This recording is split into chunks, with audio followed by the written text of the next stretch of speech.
What's up guys, Curtis here and welcome to episode 3 of the Football Manager 2020 Journeyman save.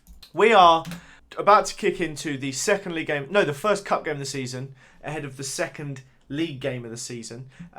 We've had one or two additional changes since you last saw us.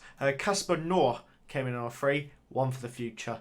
Yeah, that's all I'm going to say. I am also courting a couple other players. Sebastian Borda as a left back who doesn't actually look very good. I'm going to cancel that. And Konstantinos Stavrathanasopoulos. Con is a striker who is a bit of a pressing forward.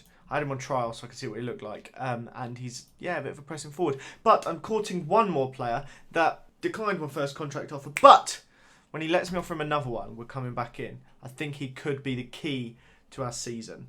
We'll just bring this guy in anyway. Big Con. I just wanted more striking options. As far as the team goes, he's not very good. But he's a pressing forward. So, that's worrying. Right, I need to stop this from happening. He keeps offering contracts and they're not very good. Right, I want to initialise them all. I don't know why they've got all of this. Let's confirm those changes. Right, we're up against a team in the league below. This is our chance to shine. So that means we're going to Metzala on this side. This guy can be on support and this guy's going to get the freedom he wants as a wing back. What do I need here? Minimum of 3 outfield under 21 players on the bench. What a strange rule. I mean, look, no, it's not that strange. I get it. It's conducive to young players, but it's quite annoying. So we've got 3. Hang about. What's wrong with the 3 I've put on? He doesn't count as under 21. He's 20. To the youth. Just going to show you a clip of what happened, between the simulating as well. Really quite annoying, but I've just encountered this bug straight after that match. Naibo, who's our goalkeeper, who's our starting goalkeeper, and he's played in every pre-season and in that game there. Several players through should be giving Alexander Naibo more playing time. The backup goalie is in support of me. Yeah, whatever, we'll see what transpires. So, he's got a right mood on. He's unhappy with agreed playing time. First choice goalkeeper, and he's played in every single match this season. So, sometimes you just can't win. Sometimes it's, the issues happen. But we've got a starting 11 of Naibo, Albeck, Nissen, Itua, Ritter, Kirk, Egger, Carlson, Kirkgaard, Ogsen, Holvad. I've not made any changes, so it doesn't, it's fine. But it is an opportunity to build some match fitness for a couple of the players we signed later on in the season and see what we can do. We've got the brick dugouts there back, which is always nice. And we are playing in the yellow strip against Stagelsa's red strip. Kirk to Augustin. I think we're going to take an early lead here. Albeck, he's going to whip this in onto the head of Holvad. That's an own goal from Christian Heckman.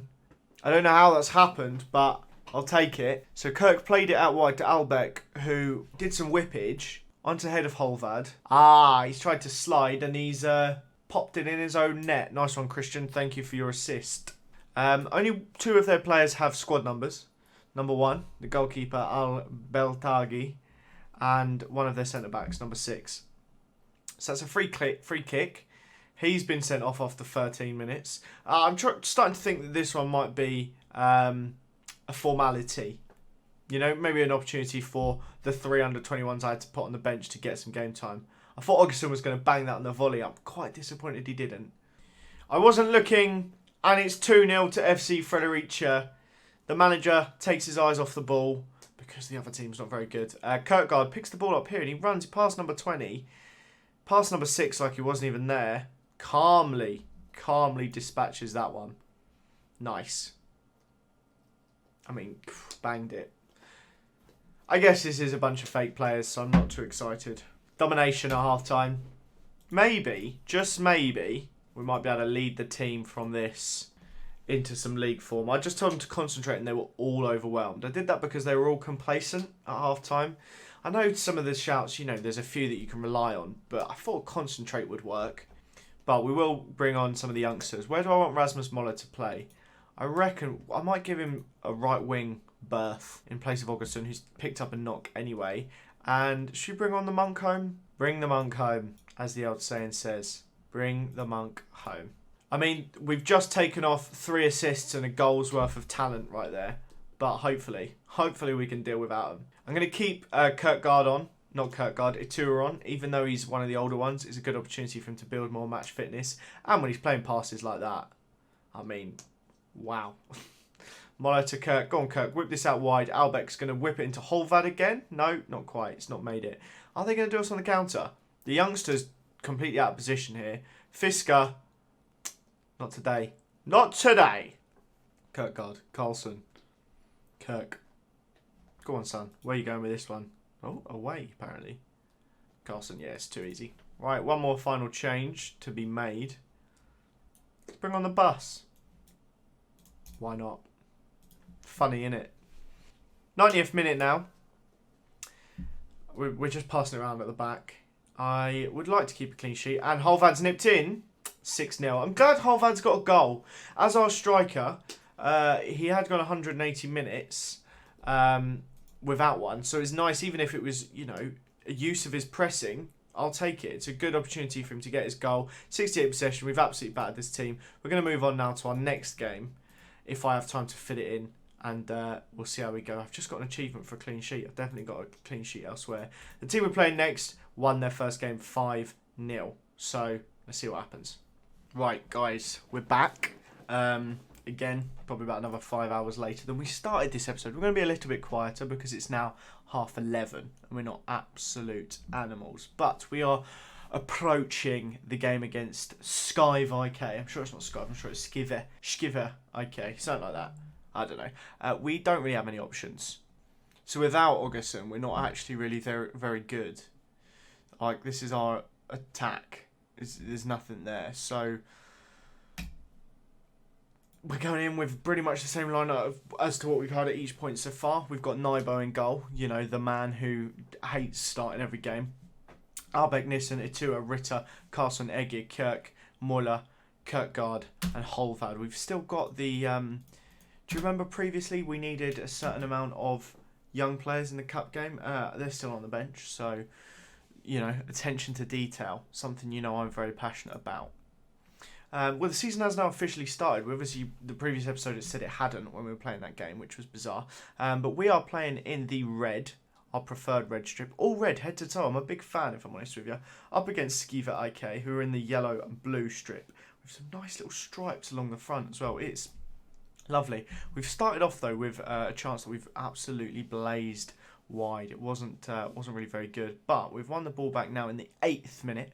Rasmus Moller just literally wastes the opportunity, and as suggested before, we were absolutely caught out there, but the line would raise his flag, so that's okay. I have noticed they've got someone playing in the attacking mid-role, which I'm interested to keep an eye on to see how he performs, but I do, however, also want to keep on top with latest scores, because I want to kind of get a gauge of who's good, who I need to be considering, who I need to be looking out for. But a bad throw there has fallen to one of our players, but then it's gone straight back to them. This team seems to like the long ball, but Itua is dealing with it well. We're spreading the ball quite nicely. The engine, the ball physics in the engine look really nice on this PC. I'm quite enjoying it. Having played on a laptop for all of the beta, it does feel nice. It looks great. I've got to say, I'm quite impressed. It's the first time I've seen just avoided conceding there. Yeah, this is the first time I've seen 20 on kind of like a decent res PC, decent spec PC, and I'm impressed. I'd like to do this more often before matches when we're in an unknown league. Just get an idea before the season starts. I might even just get a piece of paper, write it all down. If we go here, let's get the season preview. Just get a little snapshot of the season preview. We're predicted to finish 4th. We're currently playing against a newly promoted side. So, I didn't know that. I didn't know we were predicted to finish 4th, which puts a little bit of pressure on me actually. But yeah, I'd also like to know if you're Danish watching this. I don't know how many Danish people watched the first episode, but you betcha I can find out. If you're Danish and you're watching this, let me know. Let me know how to pronounce the name, if I could get it spelt phonetically down below. Let me know if they're any good.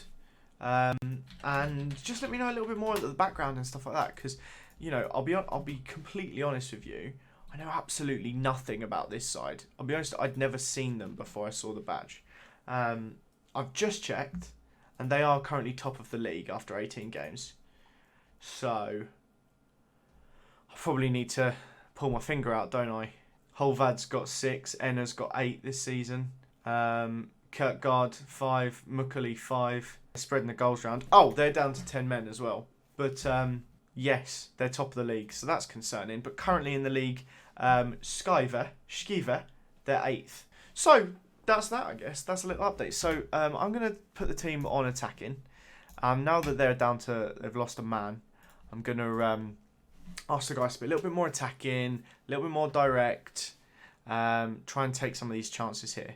Now, I'll be honest with you, I'm slightly concerned, well, particularly about that. I think Naibo can't be a sweeper keeper. He's good at attacking as a sweeper keeper. So he's got 5 acceleration, 7 pace. How could he possibly be a good attacking sweeper keeper? So I might have to change this, because I've noticed that he keeps rushing out for balls and he's just not getting them, because we've got such a bad defence. The ball's getting over the top of them and we're struggling. Now, I'm kind of at a loss for words as to what I do here, which is not great given we're on the 2nd game of the season. Now, we're going to bring on Ahmed Dakhim. I mean, I guess hope he can change the game, which, you know, is literally not going to happen. In the meantime, I'm going to literally ditch the ball winner, and we're going to put on. We've not got options. Why do we not have any good attacking midfielders? Did I leave them all off the bench? Gertson, is he preferred here? All right, well, say no more. You can stay in the 3. We're changing like systems and tactics and everything far too often, and it's we're not in a situation that's ideal here. This is bad. Right, we've got a corner. We've got a chance. Mola. Oh, Mola's banged it, but it's gone over. I'm struggling here. The team are fired up by the feedback, but they're just all performing terribly, and I don't know what to do about it. I do not know what to do about it. If I did, we probably wouldn't be in this situation. Made a defensive change. Probably, you know, not what people would advise at this stage in the game, but he was booked and not playing very well. So we've got a chance in the 90th minute. We have the ball. Holvad. I see Kirk is highlighted in the middle. Ritter, the wing back we put on attack, has floated in across. It's fallen to Kirk. Get in there. That's big. I'm very, very happy about that. I didn't want to lose our first 2 games, especially with this team going down to 10. I like this here from Ritter. He's overlapped, got in. The ball wasn't great, but that finish was. That was beautiful. Bob in goal. Got fingertips to it, but those fingertips are not enough, sir. Again, another game where we've largely dominated. I think shot on sight might have to be removed for this team. I don't think we have players capable of finishing from distance. I'm upset with the side for that. I will be honest. I think we might need to have some kind of introspective reflection upon the team as to what that was that just happened. So Kirk had a good game. Nicholas Kirk, he is our central midfielder who's on loan. He's got 2. He's got 2 man of the matches so far. He's been great. Fair play. But more needs to happen. So here's my plan. Here is what I'm thinking. These 3 games, I'm going to play off video. I'm going to try and understand the team, get them in shape. We're going to return on this date where we play that match, do transfer deadline day, and depending how we're doing for time, we may play the Sidbank Pokalen 2nd round. But boys, thank you so much for watching this episode. Smash that like button if you are enjoying this, and if you're enjoying this series as a whole. I don't know how long we'll keep this up, but if you continue to show support, share it with your friends. If you're a Football Manager fan and you know other Football Manager fans, just share this, link this to someone, and tell them to start watching this series. Because if if the numbers make it even slightly worthwhile, then I'm more likely to find the time in my schedule to make sure I can get it done. But thank you so much for watching, guys. Have a fantastic day, and as always, I will see you all next time. Bye bye.